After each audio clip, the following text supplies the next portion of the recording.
अचानक से वो कोलैप्स हो गए।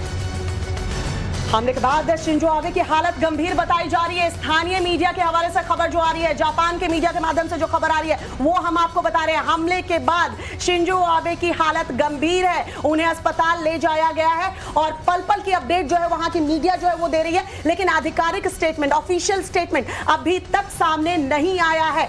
उम्मीद करते हैं कि ऑफिशियल स्टेटमेंट जब सामने आएगा तो स्थिति क्लियर हो जाएगी, क्योंकि अभी किसी तरह का कोई भी आधिकारिक बयान जो है वो जारी नहीं किया गया। जो मीडिया के हवाले से छनकर खबर आ रही है वो हम आपको बता रहे हैं कि हालत गंभीर है पूर्व पीएम शिंजो आबे की, उन्हें अस्पताल में एडमिट कराया गया है। राहुल राज हमारे सहयोगी जुड़ चुके हैं। राहुल, क्या जानकारी आप देंगे? बताया जा रहा है शिंजो आबे की हालत गंभीर है। जी बिल्कुल, देखिए सबसे पहले तो मैं बता दूं कि अभी से तकरीबन 40 मिनट पहले शिंजो आबे नारा में एक जनसभा को, लगभग छोटी जनसभा को स्पीच दे रहे थे सड़क किनारे। उस समय खबर आ रही है कि पीछे से एक हमलावर ने गोली मारी, जिसके बाद तुरंत उनको काफी वो ब्लीड कर रहे थे, तो तुरंत उनको हॉस्पिटल लेके जाया गया। और अभी जो उनकी हालत है वो काफी गंभीर बताई जा रही है। क्योडो न्यूज वहाँ के लोकल अखबार के हवाले से ये खबर आ रही है कि उनकी हालत काफी गंभीर है। अब देखना होगा कि कुछ देर में क्या जानकारी निकलकर सामने आती है। हालांकि वहाँ के पुलिस के सूत्रों से ये भी खबर आती है कि एक आदमी को हिरासत में लिया गया है और उससे पूछताछ जारी है। जी राहुल, आप बता रहे हैं किसे डिटेन किया गया है, हिरासत में लिया गया है। क्या उस शख्स के पास किसी भी तरीके का कोई वेपन भी मिला है क्या? देखिए वहां पर जब ये हमला हुआ, जब ये गन शॉट सुनाई दी गई, तो एक आदमी को पुलिस ने वहां पे हिरासत में लिया। अब उससे पूछताछ जारी है, जानकारी मिलेगी कि ये हमला किसने किया। हालांकि फिलहाल जरूरी ये है जानना कि शिंजो आबे की हालत कैसी है, क्योंकि लोकल जो वहाँ के चैनल से अखबार है वो ये बता रहे हैं कि काफी गंभीर हालत में है, वो काफी ब्लीड कर रहे थे और कुछ वाइटल साइंस नहीं है उनके, तो ये काफी गंभीर मसला है। तब देखना होगा कि आगे की जानकारी क्या आती है। राहुल, ये भी कहा जा रहा है कि 2 गोली लगी है, शायद सीने में उनकी गोली लगी है। इसको लेकर कोई कंफर्मेशन अभी तक मीडिया के हवाले से कोई खबर? जी बिल्कुल, देखिए जैसा कि मैंने आपको बताया कि वो स्पीच दे रहे थे रोड किनारे और पीछे से हमलावर ने गोली मारी। जो गन शॉट जो सुना लोगों ने, तो वहां पे थोड़ी अफरा तफरी मची, जैसे कि हम विजुअल्स में भी देख पा रहे हैं।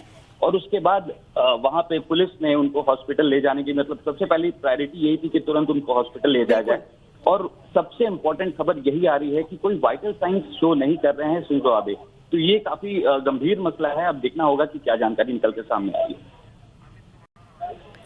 अमित, हमारे सहयोगी भी हमारे साथ इस वक्त जुड़े हुए हैं। बिल्कुल, तो राहुल आप लगातार हमें जानकारी दे रहे हैं, लेकिन बहुत बड़ी इंफॉर्मेशन यहाँ पर हमारे सहयोगी राहुल ने दी है कि एक शख्स को हिरासत में ले लिया गया, उससे पूछताछ की जा रही है और बताया जा रहा है कि स्पीच दे रहे थे, जैसा कि हमारे सहयोगी बता रहे हैं, स्पीच दे रहे थे शिंजो आबे और पीछे से एक गोली लगी है, 2 फायरिंग हुई है। हालांकि एक शख्स को हिरासत में ले लिया गया है, उससे पूछताछ एक तरफ पुलिस कर रही है, लेकिन दूसरी तरफ अस्पताल से जो जानकारी मिल रही है वो ये है कि उनकी सिचुएशन, शिंजो आबे की सिचुएशन इस वक्त क्रिटिकल बताई जा रही है, बहुत गंभीर सिचुएशन है। ऐसे में धीरे धीरे जैसे जैसे अपडेट हम तक मिलता जाएगा हम आप तक पहुंचाते जाएंगे। नारा शहर की ये पूरी घटना बताई जा रही है, लेकिन सबसे बड़ा सवाल यह है कि जब पूर्व प्रधानमंत्री जैसी शख्सियत, शिंजो आबे जैसी शख्सियत वहां पर भाषण देती है, स्पीच दे रहे होते हैं, तो क्या इतनी बड़ी लापरवाही सुरक्षा में? क्योंकि एक शख्स आता है वेपन लेकर के और वो फायरिंग भी कर देता है।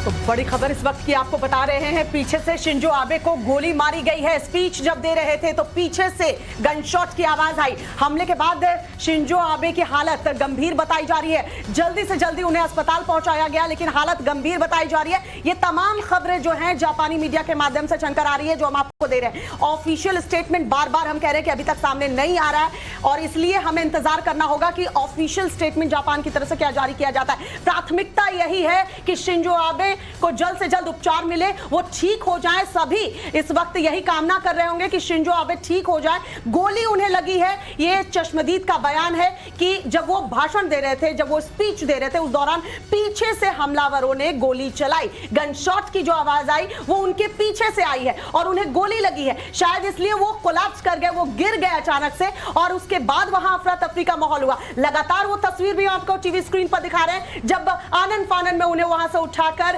अस्पताल ले जाया गया और अस्पताल से खबर यह मिल रही है कि हालत उनकी गंभीर बनी हुई है।